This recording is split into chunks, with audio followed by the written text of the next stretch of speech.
Ever wondered why we sometimes can't stop thinking about the very person who broke our heart? Why do we chase after the ones who hurt us the most, while ignoring the people who treat us right? Stick around because what you're about to hear might completely change the way you look at love, pain, and human connection. Let's be real for a second. Relationships can be confusing, messy, and sometimes even painful. But here's the strangest part. We don't always run from that pain. In fact, a lot of people run toward it. Think about it. You might know someone who keeps going back to a toxic ex.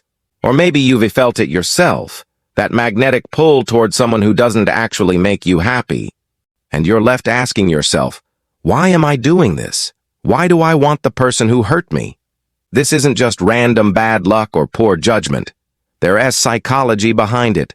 Powerful forces deep in our brain and emotions that keep us hooked on people who are bad for us. In this video, we're going to unpack those forces, step by step. You'll see how our childhood, our brain chemistry, and even our hidden fears all play a role.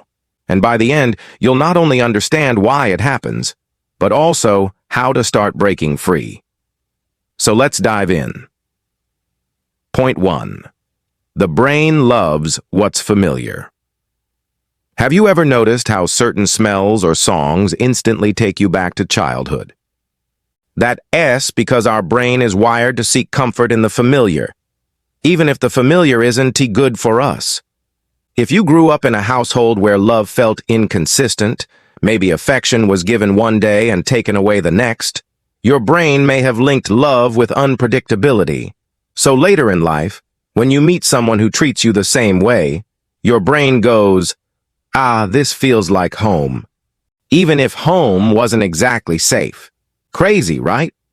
But the truth is, our brains would rather stick with what's known than take the risk of the unknown.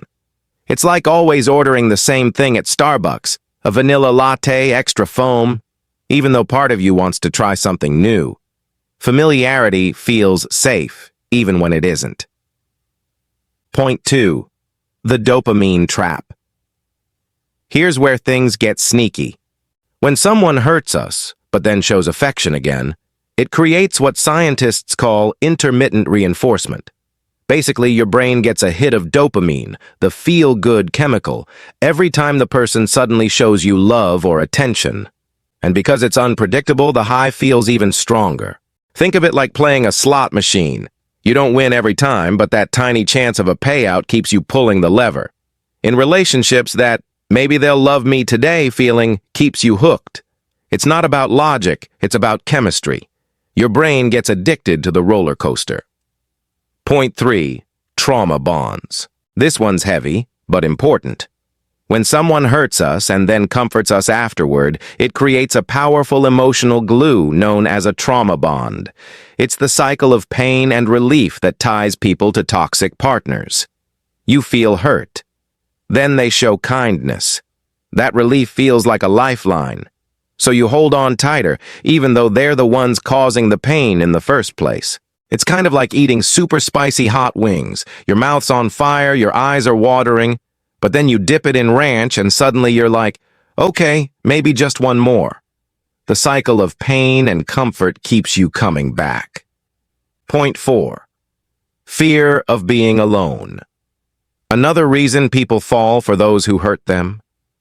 The fear of being alone. Humans are social creatures. Our brains are wired for connection.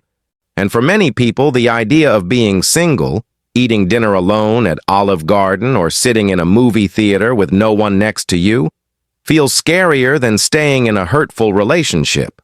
Sometimes our brains tell us, bad love is better than no love at all. But that's not true. Real love doesn't destroy your peace. Point 5. The illusion of change. Here's a tricky one. Many people stay hooked because they believe the person who hurt them will eventually change. You see glimpses of the good side. That one sweet text, that random surprise coffee from Dunkin'. And your brain clings to that, convincing you, see, they're not all bad. Maybe they're changing. But most of the time, those are just crumbs, not the whole cake. and living on crumbs will never fill you up. Okay, here's the jaw drop moment. The reason we fall for people who hurt us isn't because we're weak. It's because our brain is literally trying to heal old wounds. Deep down, part of us thinks, if I can just make this person love me, it will finally fix the pain I've carried for years. It's not about the person in front of you. It's about trying to rewrite your past. Your mind is searching for closure and mistakenly believes it will come from the one who keeps reopening the wound. But here is the truth. The person who broke you can be the person who heals you. That healing has to come from within, from self-love, and from building healthier connections. That realization is powerful. Once you see it, you can start breaking the cycle. So why do we fall for people who hurt us? Because our brains crave the familiar. Because dopamine tricks us. Because trauma bonds tie us down. Because we fear being alone. And because deep inside we're hoping to heal old wounds through someone else. But here's the lesson. You don't have to stay trapped in that cycle. You can choose different. You can build relationships that don't just survive, but actually feel safe, steady, and full of real love.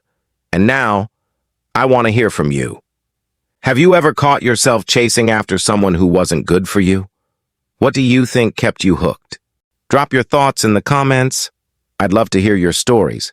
And hey, if this video gave you an aha moment, don't forget to hit like, subscribe, and share it with someone who might need to hear this today. Because at the end of the day, love should heal, not hurt.